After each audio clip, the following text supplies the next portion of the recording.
नमस्कार दोस्तों। पश्चिम बंगाल के हल्दिया में पीएम मोदी ने एक जनसभा को संबोधित किया। जनसभा को संबोधित करने से पहले पीएम मोदी ने 5,000 करोड़ रुपए की परियोजनाओं की हल्दिया के भीतर शुरुआत की, शुभारंभ किया, उद्घाटन किया। पीएम मोदी जब जनसभा को संबोधित करने के लिए मंच पर आए तो मैदान जय श्री राम और भारत माता की जय के नारों से गूंज गया, जय जयकार से गूंज गया। किसी को इसकी उम्मीद नहीं थी कि इतनी भारी संख्या में भीड़ आएगी, लेकिन भीड़ आई और ये देखकर बीजेपी और पीएम नरेंद्र मोदी के चेहरे खिल गए। टीएमसी की हालांकि नींद इससे जरूर उड़ी होगी। पीएम मोदी ने इस रैली के दौरान, इस जनसभा के दौरान ममता बनर्जी पर कैसे निशाना साधा, कैसे हमलावर वो ममता बनर्जी पर हुए और देश विरोधी ताकतों को नरेंद्र मोदी की तरफ से क्या कुछ कहा गया, हमारी इस वीडियो में हम आपको यही सब बताने वाले हैं। चलिए शुरू कर लेते हैं। मंच सजा हुआ था। पीएम मोदी जैसे ही भाषण देने के लिए आए तो अचानक भीड़ में हलचल शुरू हो गई। फिर हुआ वो जिसकी कल्पना किसी और नेता की जनसभा में नहीं की जा सकती।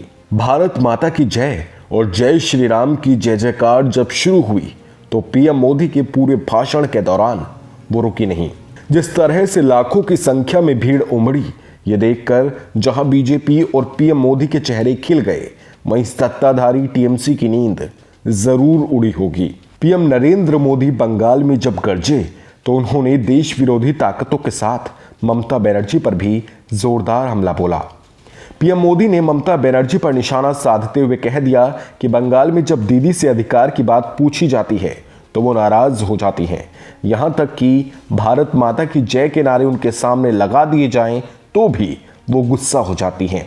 लेकिन देश के खिलाफ बोलने वाले भले कितना भी जहर उगल दें, दीदी को कोई फर्क नहीं पड़ता, उन्हें कोई गुस्सा नहीं आता। पीएम मोदी ने कहा कि ममता सरकार के नई शिक्षा नीति और one nation one ration card योजना को लागू नहीं करने से इसका सबसे बड़ा नुकसान दूसरे राज्यों में काम कर रहे गरीब मजदूरों को हो रहा है। बंगाल में लापरवाही का आलम यह है कि बंगाल के सरकारी कर्मचारियों की सैलरी तक टाइम पर नहीं दी जा रही। पीएम मोदी ने कहा कि आज पूरा बंगाल तृणमूल कांग्रेस से ये पूछना चाहता है कि जिन लोगों ने नंदीग्राम में गोलियां चलाई थी, जिन्होंने गरीबों का खून बहाया, उन्हीं को ममता बनर्जी अपनी पार्टी में आखिर क्यों शामिल कर रही हैं। अपने भाषण के बीच में उन्होंने जनता की तरफ इशारा किया और जनता से ही पूछा कि आपने भारत के खिलाफ हो रहे षड्यंत्रों और साजिशों पर दीदी के मुंह से एक भी शब्द सुना है क्या। ये सुनते ही जनता की तरफ से ना में हाथ हिला दिया गया। पीएम ने ममता बनर्जी पर कटाक्ष करते हुए कहा कि अनेकों लोग ऐसे हैं जिन्हें देश के लोगों ने दशकों तक सेवा का मौका दिया, वो भी या तो चुप हैं या फिर इन षड्यंत्रों का समर्थन कर रहे हैं। इन षड्यंत्रकारियों से मैं कहना चाहता हूं कि देश इन षड्यंत्रों का पूरी ताकत से जवाब देगा। पीएम ने कहा कि षड्यंत्रकारियों से कहना चाहता हूं कि देश हार नहीं मानेगा और उनको मुंह तोड़ जवाब मिलेगा। भारत के खिलाफ जिस तरीके से इंटरनेशनल साजिश हो रही है, उसको लेकर भी पीएम मोदी काफी हमलावर दिखे।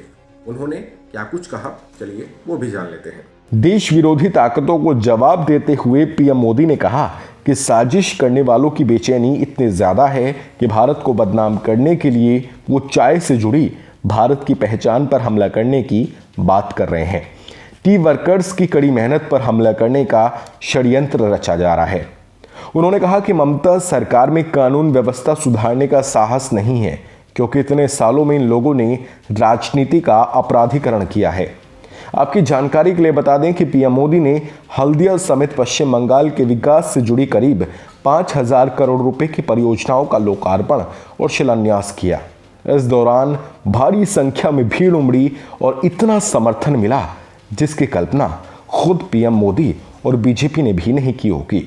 बाकी दोस्तों, पीएम मोदी की इस जनसभा के बारे में आपका क्या कहना है, प्लीज हमें जरूर बताइएगा। शुक्रिया।